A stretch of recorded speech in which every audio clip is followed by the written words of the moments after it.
कहते हैं शिक्षक की भूमिका बच्चों के उज्जवल भविष्य को तराशने और संवारने में काफी अहम होती है। शिक्षक का उद्देश्य सिर्फ शिक्षा देना ही नहीं, बल्कि समाज में स्थापित बुराइयों को दूर कर उनका व्यक्तित्व निर्माण करना भी होता है।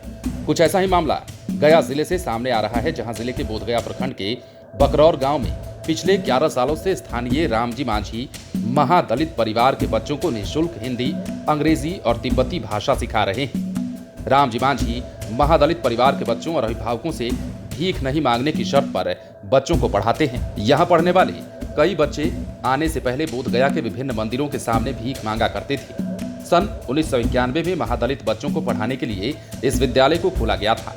अभी कुल 170 बच्चों को बिना फीस के शिक्षा दी जा रही है। इनके भवन को देख आप सोचने लगेंगे कि ये सरकारी विद्यालय है या कोई निजी विद्यालय। दरअसल ये चरवाहा विद्यालय का भवन है। ये बिहार के तत्कालीन सीएम लालू प्रसाद यादव के वक्त 1991 में खुला था। स्कूल ठंडे बस्ते में चली गई तो भवन धीरे धीरे जर्जर होने लगा। तभी बकरौर गांव के ही रहने वाले मांझी ने साल 2011 में बच्चों को निःशुल्क शिक्षा देने का काम शुरू किया। उन्होंने बताया कि वो इसके पहले किसी तिब्बती के यहाँ घर में काम करने के लिए बाहर चले गए थे। इसके बाद धीरे धीरे वो तिब्बती भाषा को पूरी तरह सीख गए। इसी क्रम में किसी तिब्बती महिला से उनकी शादी हो गई और वो बाहर ही रहने लगे। गांव वापस आए तो देखा महादलित परिवार अभी भी शराब बनाने में जुटे थे। उन्होंने कहा कि वो कभी कभार वापस अपने गांव आते थे तो देखा कि महादलित परिवार अभी भी देसी दारू का निर्माण, ईंट भट्टे पर मजदूरी करना इत्यादि का काम कर रहे हैं। बच्चे बोधगया के विभिन्न मंदिरों के सामने विदेशियों से भीख मांगते नजर आते थे। इसे देख वो गांव में रहने लगे और कुछ करने का सोच लिया। महादलित परिवार को समझाकर उनके बच्चों को खुद निःशुल्क पढ़ाने लगे ताकि ये बच्चे आत्मनिर्भर बन सके। इसके बाद फिर हिंदी, अंग्रेजी और तिब्बती भाषा को वो बच्चों को पढ़ाने लगे और इनके बारे में सब कुछ सिखाने लगे। आज करीब 170 बच्चों को वो बिना पैसा लिए मुफ्त में शिक्षा दे रहे हैं। रामजी मांझी के द्वारा महादलित परिवार के बच्चों और अभिभावकों से भीख नहीं मांगने की शर्त पर पढ़ाने का काम किया जाता है।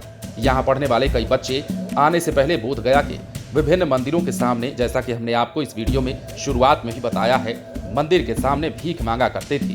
बच्चों ने बताया कि उनके पिता जबरन ईंट भट्ठा पर काम करने के लिए भेज दिया करते थे। रामजी मांझी ने परिजनों को समझाकर उनके बच्चों को यहाँ लाने का काम किया, शिक्षा दे रहे हैं। वहीं कुछ बच्चे बताते हैं कि पहले वो भीख मांगने का काम करते हैं, लेकिन अब हिंदी, अंग्रेजी और तिब्बती भाषा अपने गुरुजी से सीख रहे हैं और आगे बढ़ने की लालसा भी इन बच्चों ने पाल लिया है। इन बच्चों के जीवन को इस तरह से संवारा जा रहा है जैसे रामजी मांझी खुद के लिए कुछ ना कर इनके लिए बहुत कुछ करना चाह रहे हों। और इसकी बानगी भी दिख रही है जब आज 170 बच्चों को निःशुल्क शिक्षा रामजी मांझी के द्वारा दिया जा रहा है। बने रहे लाइव सिटीज के साथ। यदि अब तक आपने हमारे YouTube चैनल को सब्सक्राइब नहीं किया है तो सब्सक्राइब कर लीजिए ताकि हम आपको खबरों से अपडेट रख सकें।